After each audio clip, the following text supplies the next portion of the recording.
Sir, तो आज चुनाव आए के रिजल्ट आए हैं और बीजेपी का को सीटों का फ़ायदा हुआ है, लेकिन स्टेट में हार हुई है। तो glass half empty half full sir? देखिए, जब ग्लास किसी के सामने रखा जाता है और उसमें पानी डाला जाता है, कभी वो पानी आधा पीने को मिलता है, कभी पूरा पीने को मिलता है। लेकिन जब आदमी पीने की कोशिश करता है तो पूरा ग्लास भरकर लेने की कोशिश करता है। हमने दिल्ली का चुनाव पूरे दमखम से लड़ा। भारतीय जनता पार्टी ने अपनी ओर से कोई कमी नहीं छोड़ी। अभी कुछ ही घंटे में पूरे चुनाव के आंकड़े आने बाकी हैं, लेकिन मैं ये कहूँगा, खूब लड़ी मर्दानी झांसी की वो रानी थी। हर चुनाव की रणभेरी से हम कुछ सीखते हैं। कोई हारता है, कोई जीतता है, लेकिन जीत दिल्ली की होती है, दिल्ली की जनता की होती है।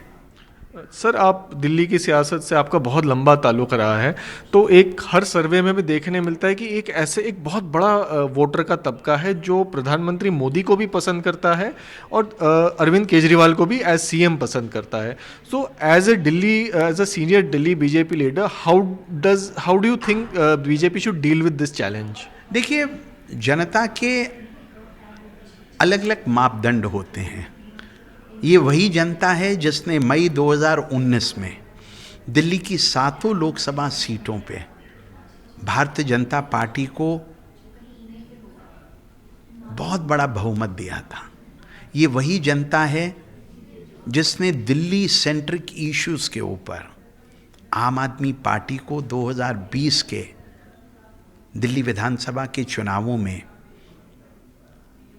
अपना प्यार, अपना सहयोग नहीं दिया है। नहीं दिया है।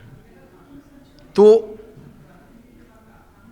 हमें इन मुद्दों पर जनता की पल्स से रूबरू रहने की और अधिक आवश्यकता है।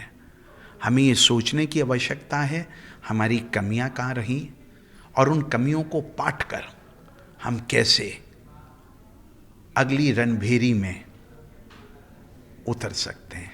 सर, कमियों की बात करें तो क्या एक मुख्यमंत्री का चेहरा पेश करना, क्या उससे रिजल्ट अलग होता अगर बीजेपी पेश करती कोई मुख्यमंत्री पद का चेहरा? देखिए, बहुत से भारत के राज्यों के चुनावों में भारतीय जनता पार्टी ने अपने चेहरे पहले से नहीं प्रोजेक्ट किए हैं, और दिल्ली में तो 21 सालों से हम राजनीतिक वनवास में थे।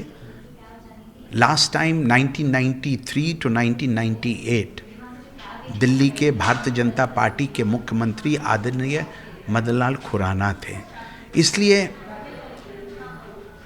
हर राजनीतिक दल की अपनी सियासत रहती है, अपनी गेम प्लान रहता है कि वो कब किसको प्रोजेक्ट करें। हमारी ये आशा थी कि दिल्ली में हम यूनाइटेड टीम के रूप में इन चुनावों को लड़ेंगे और जीतने के बाद दिल्ली के चुने हुए विधायक अपने विधायक दल की बैठक में अपने नेता का चुनाव करेंगे, क्योंकि भारतीय जनता पार्टी एक संगठन और संगठन के यूनाइटेड टीम का समूह है।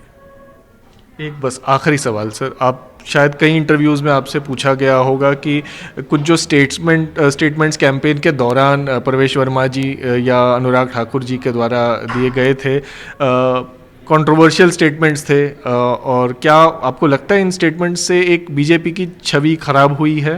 देखिए, जो स्टेटमेंट्स कुछ इंडिविजुअल पार्टी के नेताओं ने दिए, उन्होंने अपने परिप्रेक्ष्य में कुछ सोच के दिए होंगे, लेकिन पार्टी ने उन स्टेटमेंट्स को सपोर्ट नहीं किया, क्योंकि इलेक्शन कमीशन ने उन मित्रों को, उन सहयोगियों को सेंसर किया, और भारतीय जनता पार्टी ने उस सेंसर का आदर किया।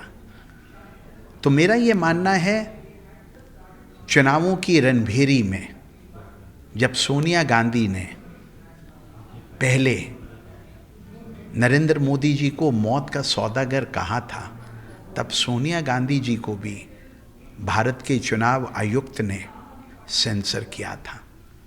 चुनाव की सरगर्मियों में, और कांग्रेस को नुकसान भी हुआ था उस स्टेटमेंट का।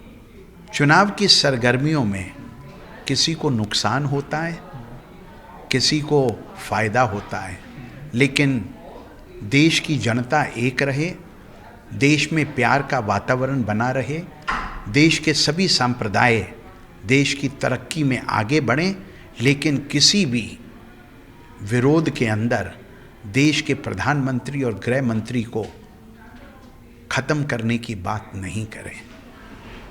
नहीं तो ये आरोप और प्रत्यारोप की राजनीति चलती रहेगी। चुनाव तो आएंगे, चले जाएंगे, लेकिन दिल की दरारों को पाटना बड़ा मुश्किल हो जाता है। चलिए सर, बहुत शुक्रिया और ऑल द बेस्ट जो अभी आगे का दिल्ली में बीजेपी का सफ़र है उसके लिए, और बहुत शुक्रिया सर हमसे जुड़ने के लिए। Thank you sir.